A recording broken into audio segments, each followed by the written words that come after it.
जिसका हेडिंग है oxidative stress in eyes.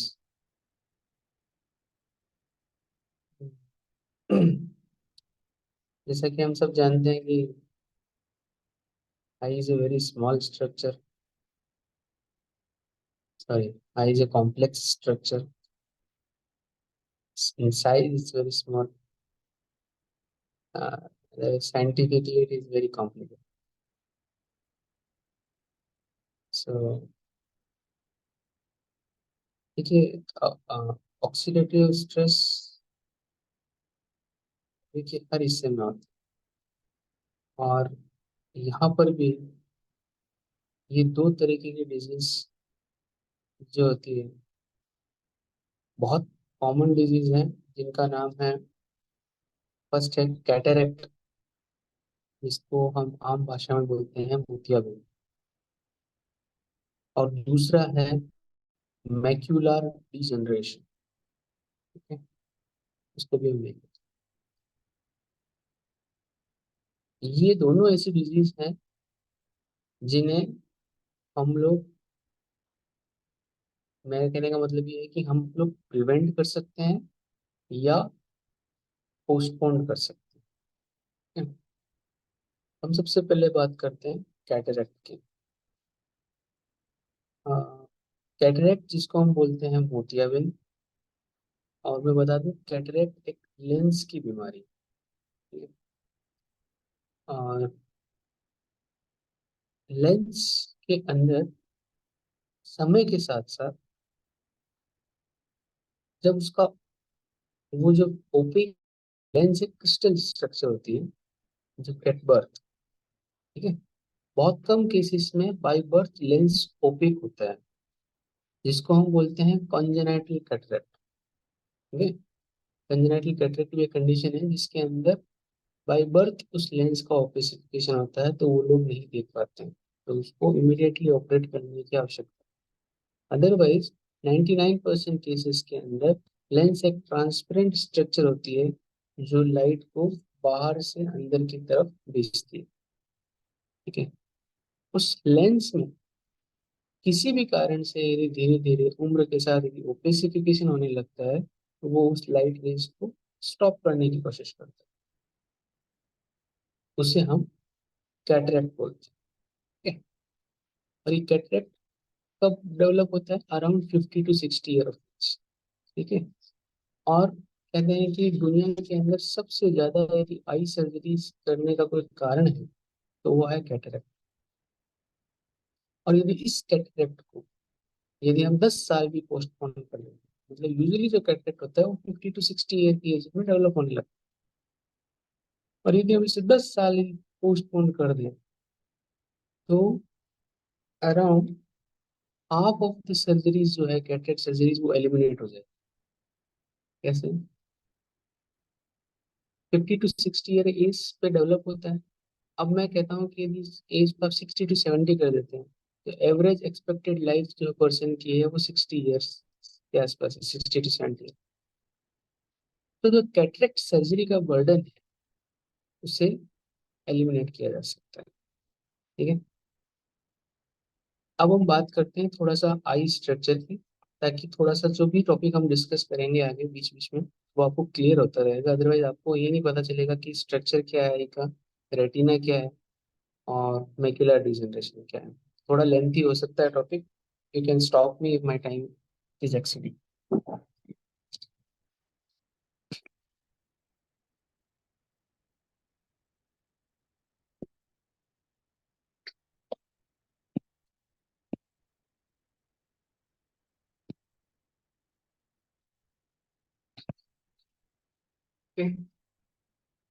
I am poor in diagrams and I couldn't make out a circular eye. It is some part. देखिए, सब simple simple चीजों की बात करेंगे। आंख जो है एक गोल संरचना है। क्लियर? इसको बोलते हैं ग्लोब। इसके अंदर कुछ लेयर्स बनाई है मैंने। देखिए, ये है एक चंद्राकार भाग है जो आंख में काला कलर का आपको बाहर से दिख रहा है उसको हम बोलते हैं कॉर्निया। क्लियर? अब इस कॉर्निया से आप देखिए एक लेयर आगे की तरफ बाहर की तरफ निकल रही है, इसको हम बोलते हैं sclera. S for sclera, that is सबसे आउटर लेयर, बाहर की लेयर। स्क्लेरा के अंदर एक वेस्कुलर स्ट्रक्चर होती है, ठीक है, उसको हम बोलते हैं कोरोइड। इसको हम बोलते हैं कोरोइड। और कोरोइड के अंदर एक बहुत थिन लेयर होती है जिसको हम बोलते हैं रेटिना। ठीक है? आंख की तीन लेयर्स होती है, एक होती है रेटिना, एक होती है कोरोइड, और एक होती है स्क्लेरा। और इसी रेटिना के अंदर से ही निकलती है एक ऑप्टिक नर्व जो ब्रेन तक जाती है। सिंपल। कोरोइड से जो जो कुछ तंतु होते हैं और जो हमारे लेंस को होल्ड करके रखते हैं। यहाँ बीच में एक लेंस होता है, एक अपर्चर होता है जो इस लाइट को यहाँ से पास करेगा और यहाँ रेटिना तक पहुंचाएगा। रेटिना से कुछ सिग्नल्स बनेंगे, वो ऑप्टिक नर्व के थ्रू ब्रेन की तरह जाते हैं। इजी।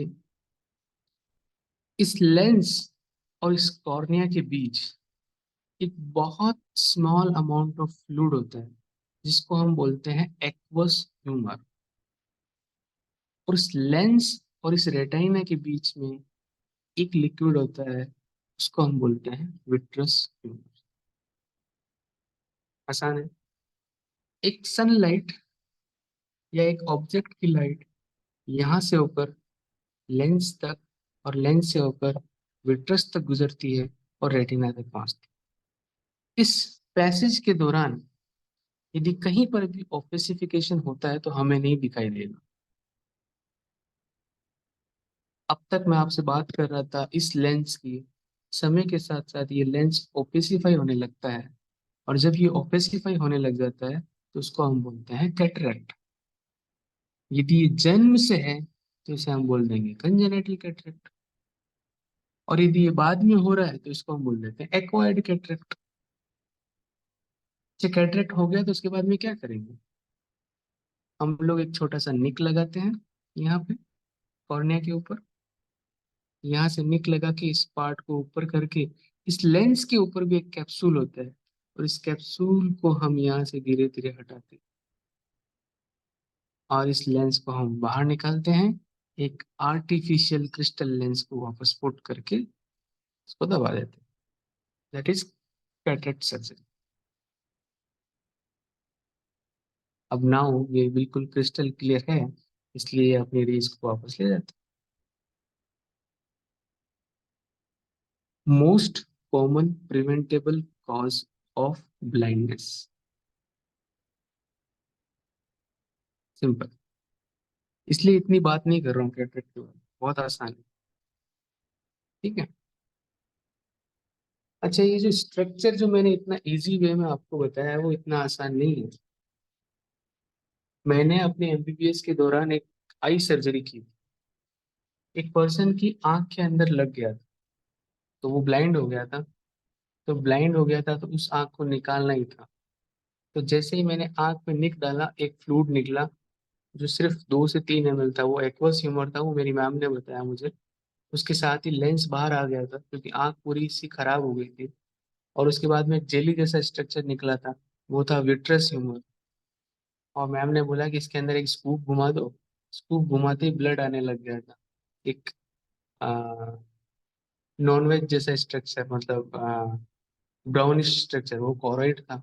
और उसके बाद में वाइट वाइट स्ट्रक्चर दिख रहा था, वो स्क्लेरा था। सिंपल।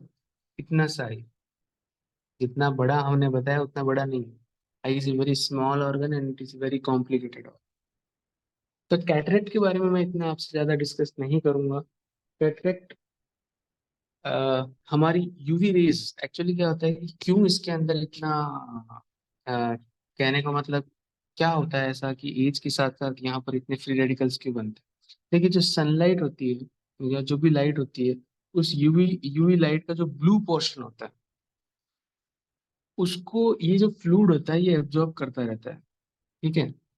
इस फ्लूइड के अंदर एंटीऑक्सीडेंट्स की मात्रा होती है। ठीक है, कभी भी आई इतने जटिल संरचना है, ये जो स्क्लेरा है, ये कोरोइड है, कोई भी आप एंटीबायोटिक लेते हैं या कोई भी आप जो न्यूट्रिएंट्स होते हैं वो बहुत मुश्किल से इस लेवल को क्रॉस कर पाते हैं। That is why it is very critical structure.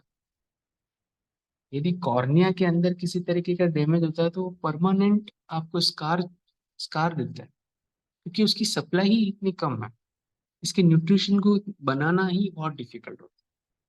तो इन दोनों की जब न्यूट्रिशन की कमी होती है, तब इसका जब हाइड्रेशन कम होने लगता है तो इसका ओपिसिफिकेशन होने लगता है। ठीक है, इस ओपिसिफिकेशन को एंटीऑक्सीडेंट लेवल को रेज करके बढ़ाया जा सकता है। ठीक है, अब हम बात करते हैं मैक्यूलर डिजनरेशन की। तो मैक्यूला क्या, सबसे पहले ये समझिए कि व्हाट इज मैक्यूला।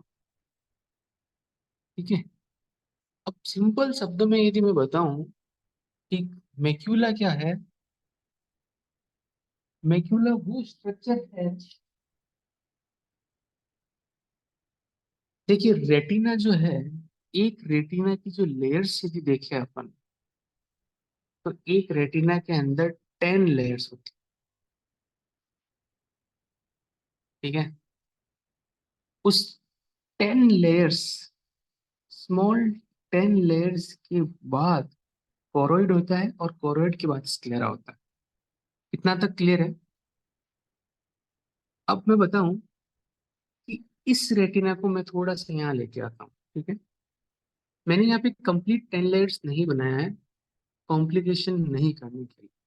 ठीक है, मैंने अब भी यहाँ स्क्लेरा बनाया है, यहाँ कोरॉइड बनाया है, और फिर उसके अंदर होता है रेटिनल पिगमेंट एपिथेलियम, और उसके बाद में होता है photo receptor, rods and cons, और उसके बाद में कुछ लेयर्स होती है जिनका नाम होता है outer nuclear layer, outer plexiform layer, inner plexiform layer, inner nuclear layer, ganglion cells, and उसके बाद में बनती है ऑप्टिक नर्व। ठीक है, ऑप्टिक नर्व के जो तंतु होते हैं वो परपेंडिकुलर चलते रहते हैं। ठीक है, इसीलिए जब ये परपेंडिकुलर चलेंगे, यहाँ से ऐसे, यहाँ से ऐसे, तो यहाँ से कंप्लीटली एक ऑप्टिक नर्व बनती है। समझ रहे हैं, क्योंकि रेटिना के तंतुओं में ऑप्टिक नर्व होती है, और ये ऑप्टिक नर्व परपेंडिकुलर निकलने की वजह से ये ऑप्टिक नर्व यहाँ से एग्जिट हो रही है। ठीक है, सभी जगह होगी मतलब।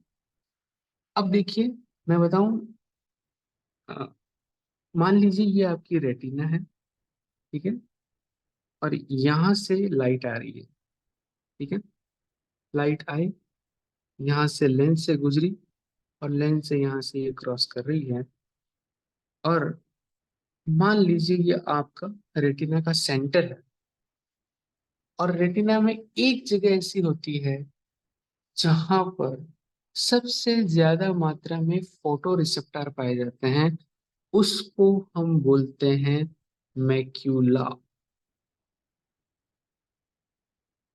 मैक्यूला एक ऐसी स्ट्रक्चर है, या रेटिना का एक ऐसा पार्ट है जहां मैक्सिमम फोटो रिसेप्टर पाए जाते हैं, उसको हम बोलते हैं मैक्यूला।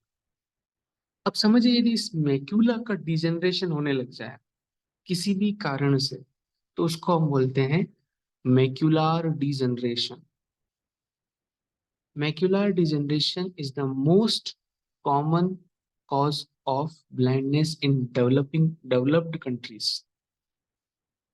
ये जो मैक्यूलर डिजेनरेशन होता है, यदि यह मैक्यूलर डिजेनरेशन होने लगता है, यदि यहाँ की फोटो रिसेप्टर डैमेज होने लगते हैं, तो बंदे का कौन सा विजन जाएगा? Central vision. पर्सन को जब भी हम सामने का देखने का बोलेंगे तो वो देख नहीं पाए, बट उसके पास का विजन चलता रहे। ठीक है, तो सेंट्रल विजन डैमेज हो जाता है, उसको हम बोलते हैं मैक्युलर डिजेनरेशन। ये मैक्युलर डिजेनरेशन दो तरीके का होता है। एक होता है वेट, बहुत आसान है, आप लोगों को समझ में आ रहा है ना? नहीं समझ में आए तो वापस मैं बताने के लिए तैयार हूँ। अब हम बात करते हैं मैक्युलर डिजेनरेशन में क्या होता है। देखिए, दो तरीके से मैक्युलर डिजेनरेशन होते हैं। एक होता है वेट, एक होता है ड्राई। ड्राई जो होता है मोस्ट कॉमन होता है, वो 90% होता है। और वेट जो होता है वो होता है 10%। हम फिर से आपको बताएंगे कि मैक्युलर डिजनरेशन की पैथोफिजियोलॉजी क्या है। ये थी हमारी आउटर लेयर कोरोइड। ठीक है। अब मैं इस रेटिना का एक सेक्शन लेके आपको समझा, ठीक है वापस। ये थी कोरियो कैपिलरीज। ठीक है। और ये थी आपके फोटो रिसेप्टर इस तरीके से, जिनको मैंने थोड़ा सा बड़ा बनाया है, फोटो रिसेप्टर। और ये थी हमारी रेटिनल पिगमेंट एपिथेलियम। 1 सेकंड में डायग्राम बना लूँ, उसके बाद मैं वापस बताऊंगा आपको। ठीक है। मैंने इस स्ट्रक्चर को वापस इलोंगेट किया है। ये जो कोरोइड था, ये यहाँ पे आ गया है कोरोइड। और ये रेटिनल पिगमेंट एपिथेलियम, ये रहा आपका रेटिनल पिगमेंट एपिथेलियम। और ये है फोटो रिसेप्टर, और इससे ऊपर और अनदर 7 लेयर्स है। ठीक है, उसके लिए घबराने की जरूरत नहीं है आपको। अब देखिए होता क्या है मैक्युलर डिजनरेशन में, क्या होता है। मैक्युलर डिजनरेशन मैंने बताया कि सबसे मोस्ट कॉमन, जहाँ पे सबसे ज्यादा प्रोस एंड कॉन्स होंगे, फोटोरिसेप्टर होंगे, उस पॉइंट को हम बोलते हैं मैक्युलर। और यहाँ पर यदि फ्री रेडिकल से डैमेज होने लगता है। अब फ्री रेडिकल से कैसे डैमेज होगा? एक्सेसिव जो अल्ट्रा, जो रेज आ रही है, यूवी रेज, उसका ब्लू पोर्शन तो रिमूव नहीं हो पाता है। ब्लू पार्ट ऑफ जो लाइट होती है, वो हमारी बॉडी के अंदर फ्री रेडिकल बनाती है। और वो फ्री रेडिकल्स क्या करते हैं, हमारे जो रेटिना के अंदर जो पॉली अनसेचुरेटेड फैट एसिड होती है, प्यूफा, PUFA, उसको ऑक्सीडाइज कर देती है। और ऑक्सीडाइज करके एक पार्टिकल बनाती है, उसको हम बोलते हैं लाइपोफ्यूशन। ठीक है। जिसके अंदर लिपिड्स एंड प्रोटीन होते हैं। और ये डेड डेड स्ट्रक्चर्स होती है। ठीक है। इस तरीके का स्ट्रक्चर बनने लगता है ऑक्सीडाइज होने के बाद। ठीक है। तब ये क्या करता है, कोरोइड क्या करता है, कोरोइड एक वेस्कुलर स्ट्रक्चर है जो ब्लड की सप्लाई करता है रेटिनल पिगमेंट एपिथेलियम और आउटर और फोटोरिसेप्टर। अब यहाँ पर एक पत्थर आके फंस गया है, जो इस रेटिनल पिगमेंट एपिथेलियम को और फोटोरिसेप्टर को ऊपर की तरफ धक्का दे रहा है। ठीक है। इसको हम बोलते हैं ड्रूसेन, DRUSEN, ड्रूसेन। और ऑप्थेल्मोलॉजिस्ट जो होते हैं, ऑप्थेल्मोलॉजिस्ट जो होते हैं, यही फर्स्ट स्ट्रक्चर देखते हैं ड्रूसेन को, और कहते हैं कि आपको मैक्युलर डिजनरेशन।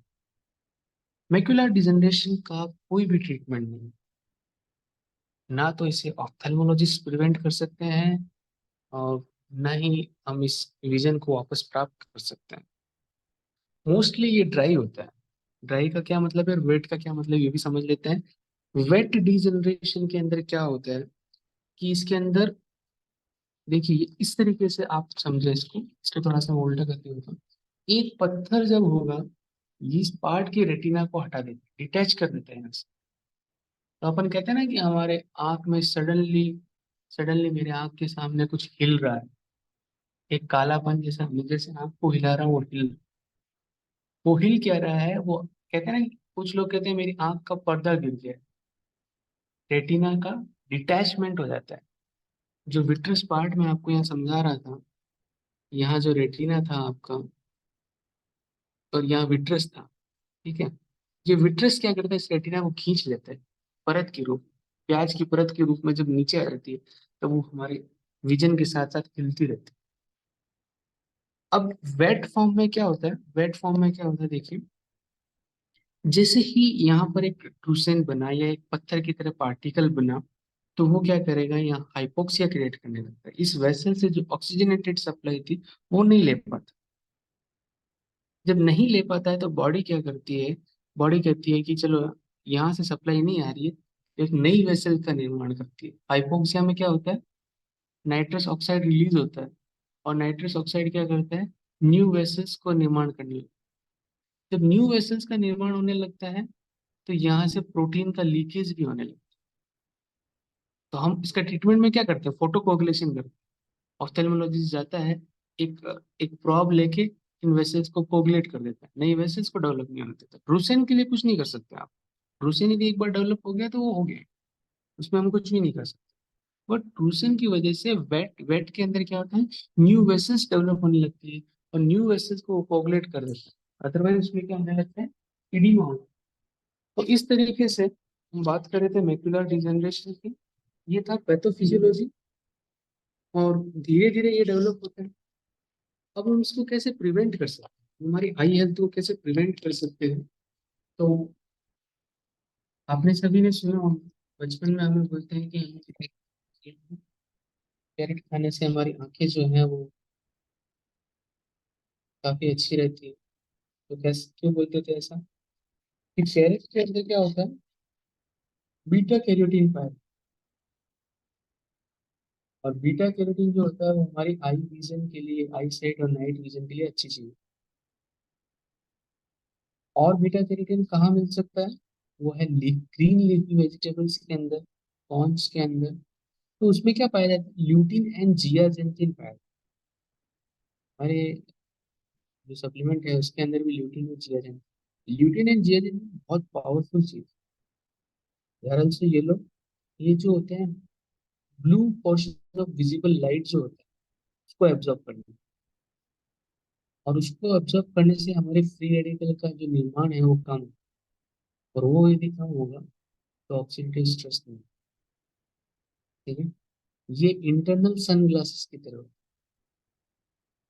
कैटनेट्स जो हैं वो इंटरनल सन ग्लासेस की तरह होते हैं, तो इसलिए हमें कैरोटीनॉइड्स की मात्रा को बढ़ाने से हम लोग हमारे ऑक्सीडेटिव स्ट्रेस को प्रिवेंट कर सकते हैं। देन अनदर वन एंटीऑक्सीडेंट है, वो है विटामिन सी। देखिए विटामिन सी को लेने के दो फायदे, वन इज एंटीऑक्सीडेंट है, और सेकंड है कि ये विटामिन ई आयन ग्लूटाथायन को वापस रीजनरेट भी कर लेता है, इनकी एक टेंडेंसी है। और विटामिन सी को आसानी से हम हमारी बॉडी के अंदर हम इसे इंजेस्ट कर सकते हैं, ग्लूटाथायन बना नहीं सकते, ओरल एब्जॉर्प्शन वेरी डिफिकल्ट। तो हम हमारे एंटीऑक्सीडेंट सिस्टम को मजबूत बनाने के लिए विटामिन सी ले सकते हैं। विटामिन ई आसानी से हम कंज्यूम कर सकते हैं, ये लंग्स के अंदर बहुत अच्छा रहता है। ठीक है, क्योंकि फैट सोल्यूबल विटामिन भी है। आई स्ट्रक्चर जो है वो फैट फैट कंटेंट बहुत होता है उसके अंदर। तो फैट सोल्यूबल जो विटामिन होते हैं वो इजीली क्रॉस करते हैं हमारे आईज को। कोएंजाइम Q10 का भी डेफिशिएंसी पाया गया है मैकुलर डिजनरेशन के अंदर। और क्योंकि जैसे कि कोएंजाइम Q जो होता है फैट मेटाबॉलिज्म में बहुत अच्छा, फैट यहाँ होती है अच्छी खासी आइस के अंदर, तो कोएंजाइम Q भी ऑक्सीडेटिव पार्ट के अंदर बहुत हेल्पफुल होता है। ग्लूटाथायोन को नो डाउट हम ओरली कंज्यूम नहीं कर सकते हैं। ग्लूटाथायोन हमारी सेल्स के अंदर इनफ अमाउंट में मेंटेन रख सकते हैं, एक तो विटामिन सी को कंज्यूम करके, क्योंकि विटामिन सी ग्लूटाथायोन को रीजनरेट करने की कैपेसिटी रखता है। और दूसरी चीज, हम लोग selenium, vitamin B6, N acetyl cysteine and niacin को लेकर, ये कुछ एलिमेंट्स हैं, कुछ रो मटेरियल्स ग्लूटाथायोन को बनाते हैं। ठीक है, ग्लूटाथायोन डायरेक्टली यदि नहीं कंज्यूम कर सकते हैं तो ये चीजें हम ले सकते हैं। Another is zinc and selenium. Zinc के बारे में बताऊंगा कि ये कैटेलाइज जो एंटीऑक्सीडेंट मैकेनिज्म होता है उसका एक पर्टिकुलर मिनरल्स है उसको एक्टिवेट करने के लिए। और सिलेनियम जो है वो ग्लूटाथायोन पेरोक्सीडेज सिस्टम, ये भी हमारा एक एंटीऑक्सीडेंट सिस्टम है। मैंने तीन सिस्टम बताए थे, आपको पता होगा, glutathione peroxidase, catalase and super oxide dismutase. ये तीन हमारी बॉडी के अंदर एंटीऑक्सीडेंट मैकेनिज्म हर टाइम चलते रहते हैं, और उनको रीजनरेट करने का यही तरीका। आई होप आपको कुछ आइडिया मिला होगा कि कैटरेक्ट एंड मैकुलर डिजनरेशन क्या है। कुछ डाउट हो तो आप पूछ सकते हैं। ने वो सारा लिटरेचर नहीं बताया कि विटामिन सी और अल्फा लाइपोइक हाई होगा तो क्या कैटरेक्ट और मैकुलर डिजनरेशन के चांसेस कम होंगे। रिसर्च ने ये बताया, तो मैंने सिंपल लाइन में बता दी कि यदि आपका एंटी ऑक्सीडेंट लेवल हाई है तो कैटरेक्ट और मैक्युलर डिजनरेशन से बचा जा सकता है। इतना सब मैंने लाइन टू लाइन नहीं बताया, बट मैंने ये ट्राई किया है कि आपको मैक्यूला क्या है और वहाँ कैसे डिजनरेशन होता है वो समझ में आना चाहिए, और कैटरेक्ट कैसे डेवलप होता है वो समझ में आना चाहिए। उसमें कुछ डाउट है तो आप पूछिए।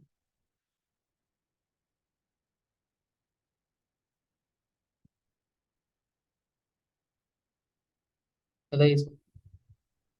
सर जैसे आपने बताया कि एंटीऑक्सीडेंट का मात्रा बॉडी के अंदर ज्यादा होगा तो इस तरह का डिजीज से बच सकता है। लेकिन इस तरह डिजीज होने के बाद में अगर एंटीऑक्सीडेंट का मात्रा बॉडी के अंदर बढ़ता है, क्या वो डिजीज से वो छुटकारा पा सकता है? Definitely sir. लेकिन मैंने बताया था कि बुक की जो स्टोरीज है वो मैं आपको नहीं बता रहा हूँ। इसके अंदर एक क्लियरली बताया गया है कि एक पर्सन है, उसका नाम है, and she was all right. Suddenly उसको breathing में डिफिकल्टी हुई। उसको लगा कि उसको लोकल ऑप्थेल्मोलॉजिस्ट के पास गई, उसने एक आई ग्लास लगवाया, उसको आराम नहीं मिला तो उसने रेटिना स्पेशलिस्ट के पास, और उसको विजन में डिफिकल्टी थी और she was diagnosed with macula macular degeneration. इसको हम बोलते हैं actually related macular disease, ARMD। और then she search on the net and all everything. तो उसको लगा कि doctors can not do anything much, permanent problem है, और then she was put on some antioxidant. इस बुक के अंदर लिखा हुआ है कि विद इन द 2 मंथ एक सिग्निफिकेंट विजन इम्प्रूव हो चुका है। उसका नाइट विजन सबसे पहले एस्टेब्लिश हुआ, और विंटर के अंदर कार चला सकती थी आसानी से। तो डेफिनेटली होता क्या मेरे पास, वेट डिजनरेशन हुआ, मैंने बताया था ड्रूसेन बन गया। अब हम उस ड्रूसेन के लिए कुछ नहीं कर सकते, हम ऐसा नहीं कर सकते कि कुछ लगा कि उसको नॉट पॉसिबल, क्योंकि रेटिना इस आवाज तरीके में से, थोड़ा आवाज में थोड़ा ब्रेक करना। रेटिना के अंदर जो है, रेटिना इस तरीके से है, और हर एक रेटिना के अंदर, मतलब इस रेटिना के अंदर 10 लेयर। तो मेरे लिए इम्पॉसिबल है कि मैं उस ड्रूसेन को निकाल सकूं। अच्छा, बॉडी के अंदर ऐसा है, देखिए जहां पर भी वेसल्स हाइपोक्सिया में, तो वहां पर एक नई वेसल का निर्माण होता है। जब एंजाइना होता है, अटैक होने पर एक आर्टरी ब्लॉक होती है तो कोलेटरल्स डेवलप होने, ये बॉडी का टेंडेंसी है। जब नया वेसल का निर्माण होता है तो वहां पे मतलब एडिमा आने लगता है, तो हम उसको कोगुलेट करते हैं, लेजर से हम उसको जला देते हैं। यही ट्रीटमेंट है वेट डिजनरेशन। बट जो जला है, वो तो नहीं मिटा सकता ना। और आई के अंदर तो कोई भी स्पॉट बनेगा, वो विजन को डैमेज करेगा। इंस्पायरली मैं इसके इडिमा को यदि कम कर सकूं, यदि एंटीऑक्सीडेंट लेवल को कम करता हूँ, तो जो इडिमा डेवलप हुआ था वो कम होने लगता है। जो विट्रस ट्यूमर जो मैंने बताया था वो क्लियर होने लग जाता है, तो विजन जो होता है वो ऑटोमेटिकली इंक्रीज हो जाता है। आप समझे? पहली चीज तो सर्जरी नहीं करवाई। सर्जरी नहीं करवाई, इसका मतलब कान नहीं डेवलप हुआ, जिससे मेरा विजन बचा। प्लस जो लाइट रेज जो फ्रंट से इनसाइड की तरफ आ रही थी, वो मीडिया को मैंने क्लियर कर लिया। Remaining photoreceptor rods and cones थे उनको delete कर दिया। आप ये कह सकते हैं कि 2 मंथ के अंदर जहाँ डैमेज हुआ वो पार्ट जल्दी से रिग्रेड नहीं होता है, बट जो रिमेनिंग पार्ट है, हमारा जो पेरिफेरल विजन से बहुत ज्यादा अपडेट इस हाउ, उस तरीके से हम उसको मदद करें।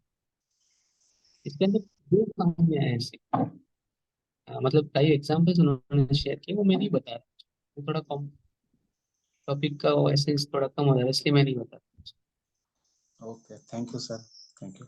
It is there. और अदरवाइज ऑफ्थेल्मोलॉजिस्ट यही बोलते हैं कि हमारे पास इसका कोई ट्रीटमेंट नहीं। एंड सबसे अच्छी बात देखिए, किसी भी ऑफ्थेल्मोलॉजिस्ट को आज तक मैंने नहीं देखा कि वो पेशेंट से कभी एंटीऑक्सीडेंट के बारे में बात करे। वो आज भी उन्हें 2 drop 3 drop water in I drop, सबसे ज्यादा ग्लासेस, और ग्लासेस से आगे कैटरेक्ट, कैटरेक्ट से नन ऑफ द डॉक्टर। मैं भी अपने पापा के साथ गया था as to get the checkup done. They didn't spoke even a single word about antioxidant drugs. क्योंकि है ही नहीं मार्केट के अंदर। मैं बताऊँ, जो सिंपल सिंपल एंटीऑक्सीडेंट यदि आप लेते हैं, वो बॉडी के लेवल्स को ही पूरा नहीं कर पाता, तो आइज के, eyes is very complicated structure. I am again saying it's a small but it is very complicated structure. Blood brain barrier, इसका आपने नाम सुना होगा।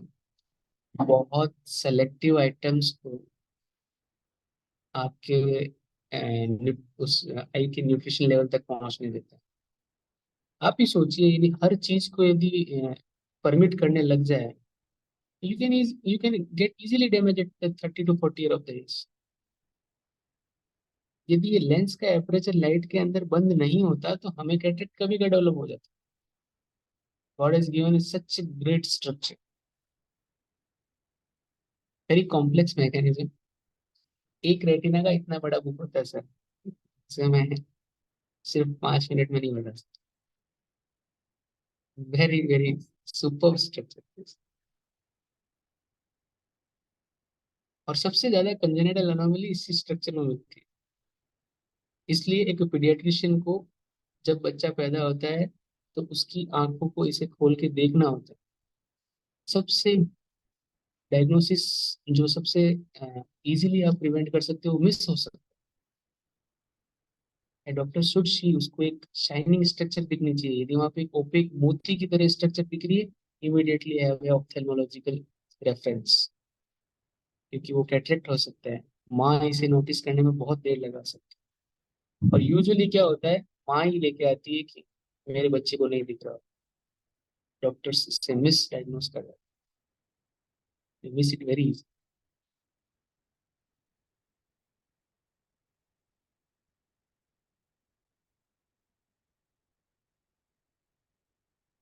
Anything else?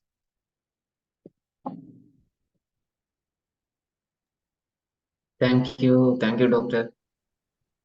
टॉपिक थोड़ा लंबा था, एक्चुअली इतना कॉम्प्लिकेटेड नहीं है, बट ये पता चला कि मैं अभी जो देख रहा हूँ ये इतना आसान नहीं है। ओके। इमेज भी हमारा उल्टा बनता है। जो रेटिना जो इमेज लेके जाती है, वो ब्रेन तक उल्टा जाता है, और कितना फास्ट बस जो सीधा भी हो जाता है।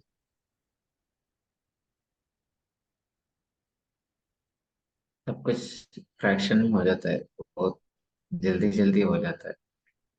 एनीवे, इसको समझने से फायदा ये है कि हम टोटल अपने बॉडी का एंटीऑक्सीडेंट लेवल ऐसे और इंक्रीज कर सकते हैं, पर्टिकुलरली ल्यूटिन जियासांथिन वगैरह नहीं है तब भी। anyway, अब हम चलेंगे हमारे फिटनेस सेशन की ओर। राजेश सर ऑलरेडी वेट कर रहे हैं, और जल्दी से आप लोग भी रेडी हो जाएं and will proceed. Over to you Rajesh sir.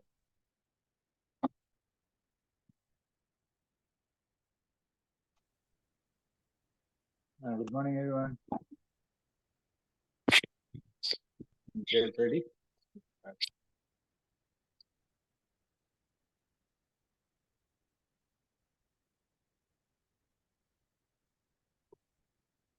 आपका टॉपिक भले ही सुनने में थोड़ा कॉम्प्लिकेटेड है,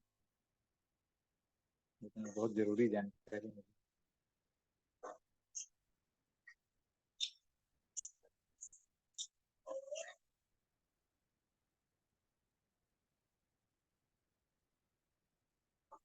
रेडी लॉक के बोथ हैं आप, up, down, one and up, one down, other hand,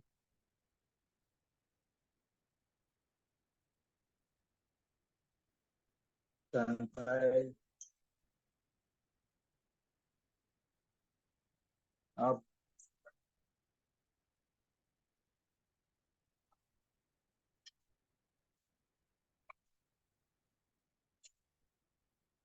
neck up and down,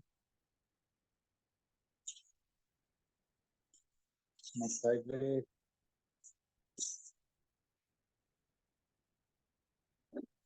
neck rotation, full rotation.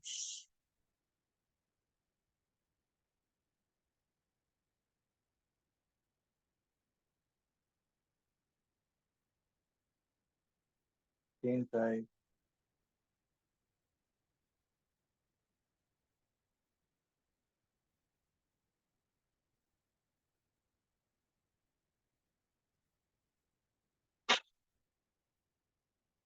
Hip rotation.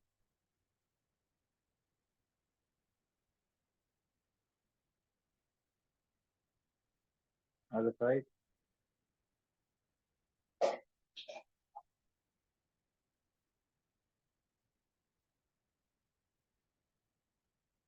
Bend down.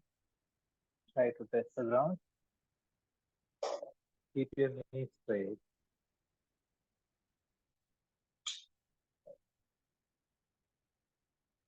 Bend back.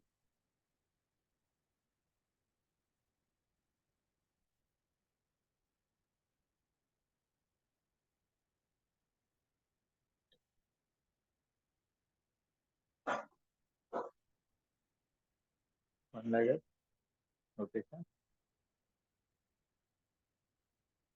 Other side. Up and down. Ankle rotation. Other side. Relax. Change your leg. Other side. Ankle up and down.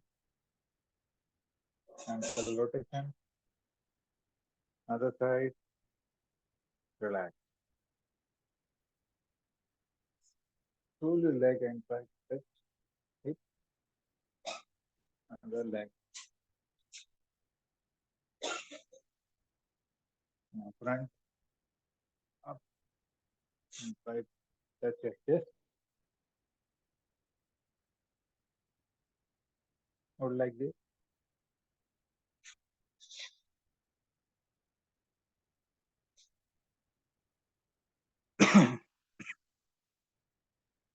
Find the leg. Both hands up. Go down. Touch your foot. Come up. Go back. Once again. Down. Up. And back. Now touch one leg. Other side up. Change your side. Once again. Last time. Now alternate leg switching. 1, 2, 3,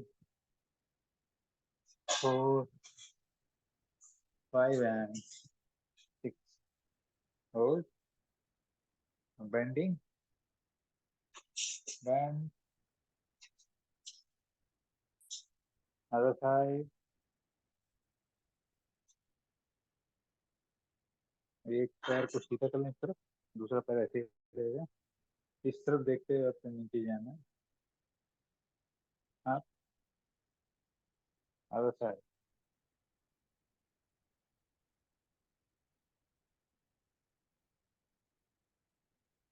दोनों पैर shoulder level पे। And sit down.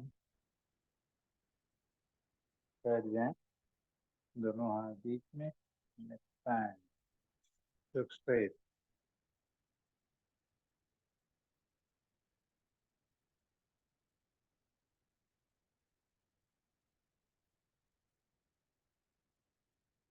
Hold your leg, hip up.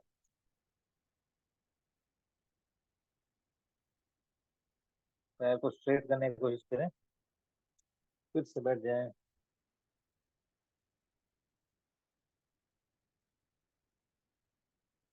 Wait. Relax. Sit down.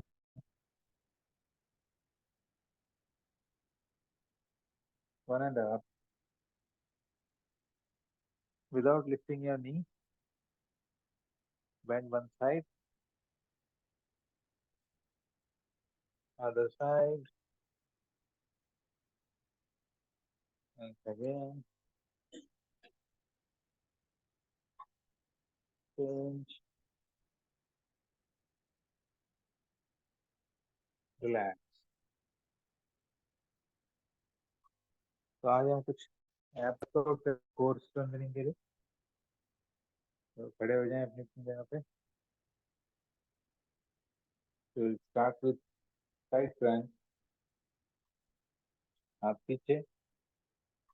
Let's start 10 times both sides. 1, 2, 3, 4, 5, 6, 7, 8, 9, 10, 10, 9, 8, 7, 6, 5, 4, 3, 2, 1.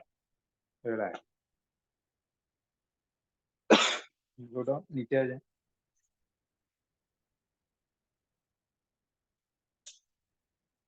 पैर सीधे. We are doing mountain climbing.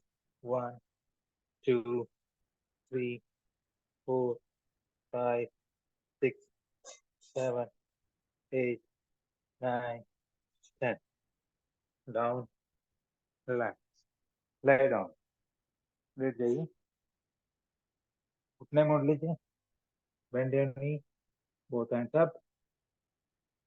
And just touch your knee. आपको knee को touch करना है. 1, 2, 3, 4, 5, 6, 7, 8, 9, 10.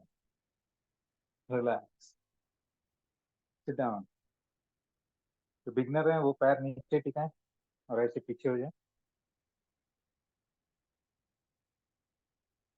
ठीक है. Russian pitch के लिए और ऐसे करेंगे रशियन पिच. और जो छोटे से एडवांस लेवल में वो पैर उठा दें. स्टार्ट. 1, 2, 3, 4, 5, 6, 7, 8, 9, 10. Relax.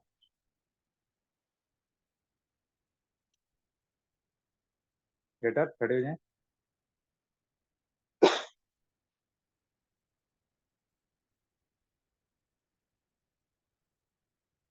हाथ पीछे. Now cross crunch 10 times both sides. Start.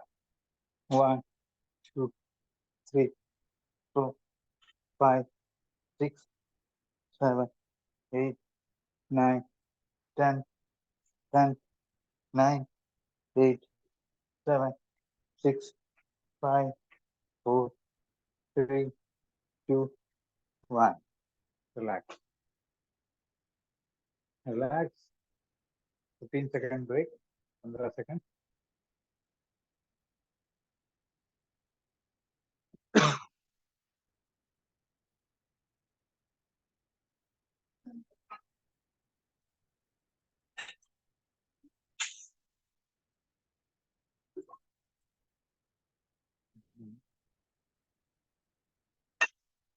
Okay, come back again.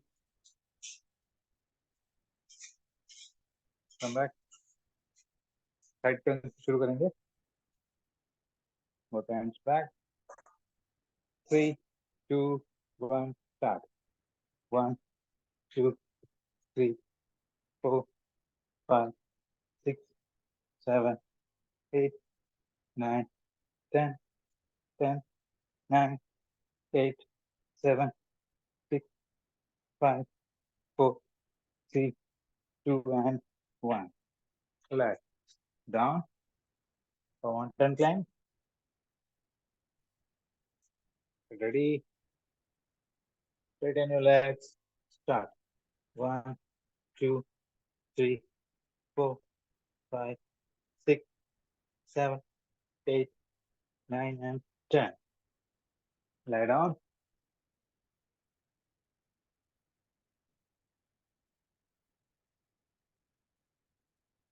Both hands up. Knee folded. Let's start. 1, 2, 3, 4, 5, 6, 7, 8, 9, 10. Up. Get ready for resting, please. Up. Start. 1, 2, 3, 4, 5, 6, 7, 8, 9, 10. Get up. Cross crunch. Get ready. 3, 2, 1. Start. 1, 2, 3, 4, 5, 6, 7, 8, 9, 10, 10, 9, 8, 7, 6, 5, 4, 3, 2, and 1. Sit down. Down, down. Take support your hand. अगर कोई advance में है तो मेरे को हाथ छोड़ सकता है बाद में. पैर उठाएं ऊपर. 1, 2, 3, 4, 5, 6, 7, 8, 9, 10. Relax. Get up. Get up, everyone. Last exercise of this set. Both hands up. Clapping under your thighs. Let's start 10 times both sides. 1, 2, 3, 4, 5, 6, 7, 8, 9, 10. 10, 9, 8, 7, 6, 5, 4, 3, 2, and 1. Relax. 20-second break.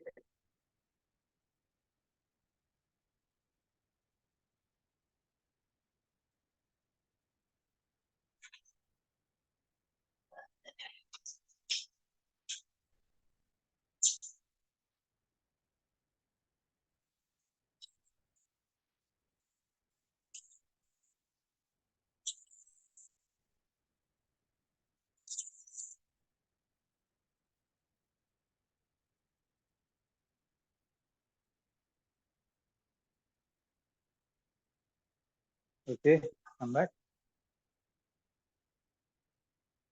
We will start with side plank. So lie down. Time थोड़ा कम है. Side होके late जाए ऐसे. इधर right side left side जहाँ आपको ठीक लगता है.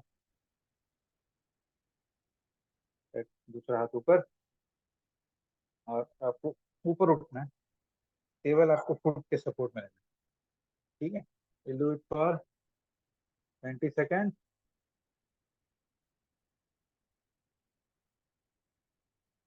5,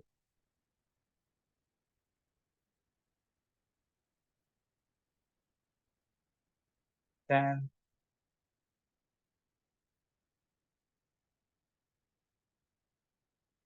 15, 5, 4, 3, 2, 1. Relax. Change your side.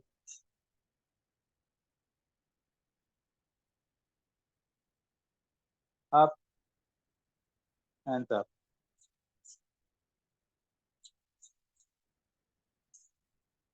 5,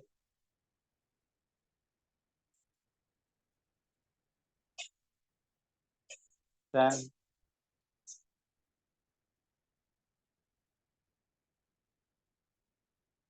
15, 5, 4, 3, 2, 1. Relax. Lie down. लेट जाइए. हाथ आपके सिर के पीछे और आपको थोड़ा सा सिर उठाना है. ये ओब्लिक, राइट? ये वाला. Let's start. 10 times both sides. Up. Start.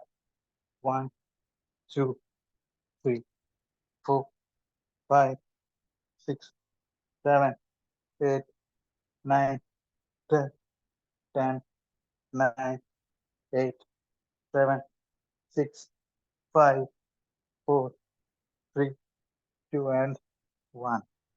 Relax.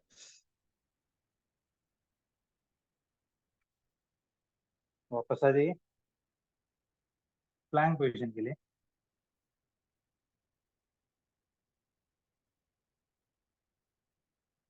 Get ready. 3, 2, 1. 30 seconds plank. Begin.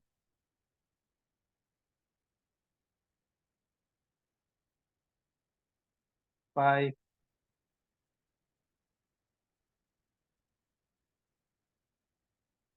10,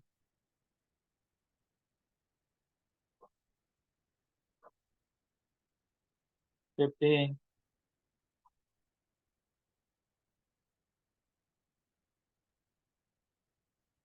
20,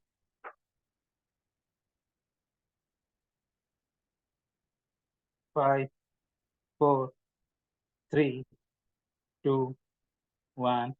Relax.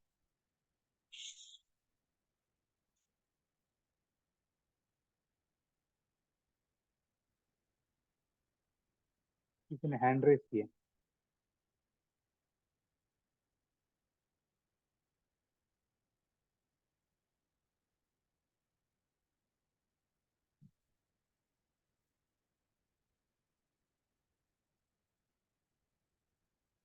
Okay, no problem. We'll do last exercise of the day. तो ये होगा बर्पीस. आपको अपने मैट के एक साइड में आ जाना है.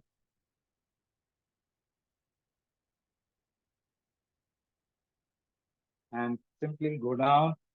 एक पैर पीछे, alternately आगे, and stand up. और जो मेरे साथ कर सकते हैं, दोनों पैर एक से पीछे, आगे, jump. Right? We'll do only 5 times. Let's start. 3, 2, 1. Start. 1, 2, 3, 4, 5. Down. आराम से लेट जाएं इस पोजीशन पे. पेट नीचे, पेट केवल लेट जाएं. आराम करें. Rest. Normal breathing. Relax.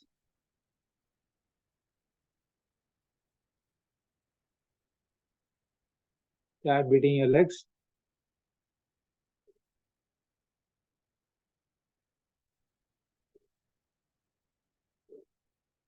Hold your one leg. एक पैर पकड़ें और अपने हिप को टच करें और दूसरी पैर से. Now hold your both legs. पैरों को यहाँ से पकड़ें, आपके फुट के बीच से, एंकल से नहीं. सिर ऊपर उठाएं और पैर ऊपर उठाएं. रिलैक्स. दोनों हाथ आपके शोल्डर के साइड में. ठीक है. Long breath. एल्बो बेंड रहेगा, शोल्डर डाउन. नाभि के वहां तक आपको उठना है, ऊपर देखना है. Relax. Once again, take a long breath. elbow bend, shoulder down, look up, down. From here, come to child pose.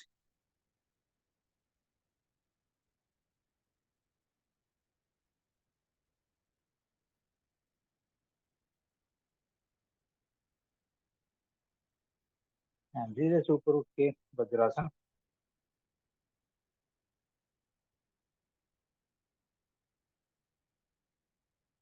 Relax. Straight बैठे हैं, झुकना नहीं है. दोनों हाथ ऊपर. Again, go down to child pose.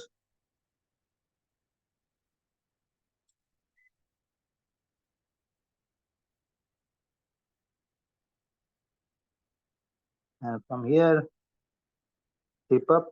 Hip को ऊपर उठाएं और आगे आ जाएं. हाथ स्ट्रेच रहेगा fully. And come to cat and position. हाथ बिल्कुल शोल्डर के नीचे. Back bend down, heads up. Back bend up and heads down. Back bend down, heads up. Back bend up, heads down. Once again, back bend down, heads up. Back bend up, heads down. Relax. अब यहाँ से come to plank और पर्वतासन, mountain pose. जितना अंदर कर सकते हैं जाएं. From here, bhujangasana.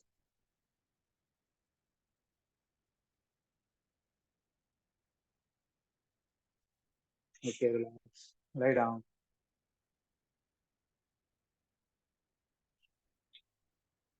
Hold your both knees. हाथों को फैला दें. Take both knees to the right side and turn your head to left side.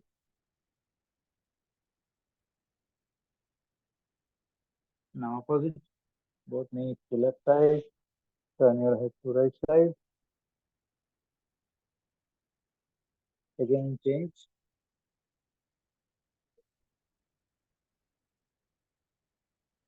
And last time. And relax. Both knees straight. Swan Mukhasan. अपने एक घुटने को मोड़ के चेस्ट में लगाएं.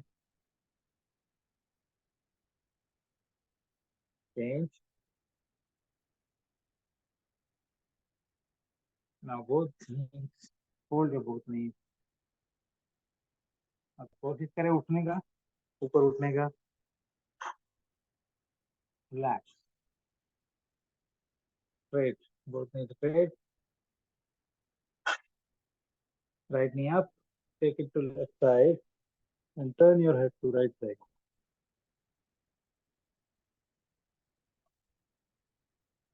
Relax. Now take your left leg up. Take it to right side and turn your head to left side.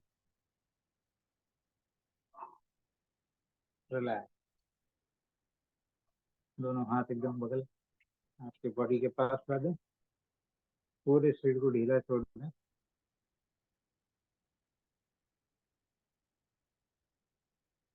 And close your eyes. आंखें बंद और आराम से सांसें. Relax your all muscles including facial muscles. सारे muscles को ढीले छोड़ें.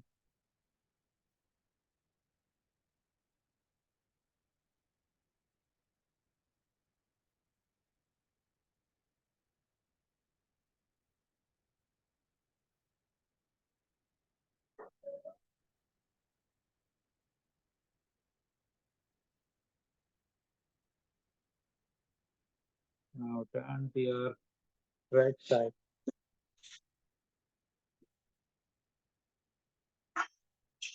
Right hand under your head. With support from the left hand.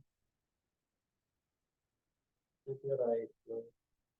Open the pen.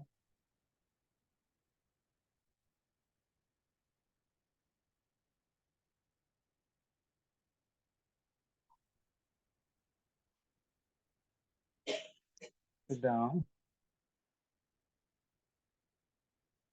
बैठ जाए.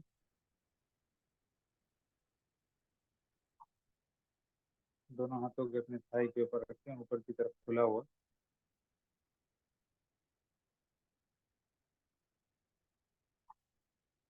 रिलैक्स. आराम से सांस लें.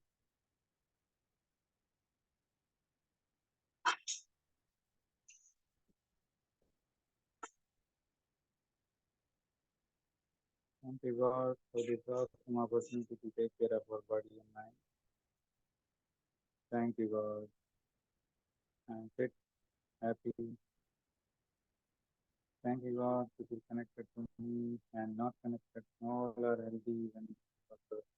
Thank you, thank you, thank you. Take a long breath, hold and exhale. Once again, take a long breath, hold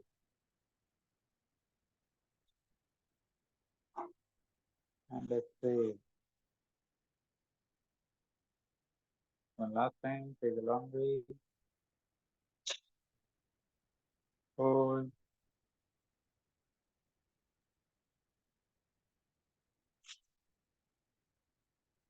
and exhale. Relax, normal breathing.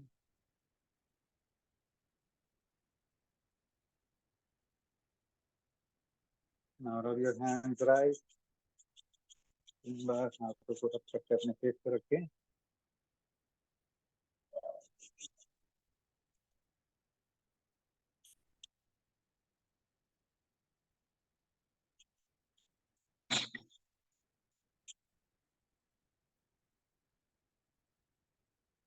Slowly open your eyes. Thank you everyone. Thank you for joining. See you all tomorrow. Bye bye. कोई कुछ पूछना चाहता था? अपने hand raise किया.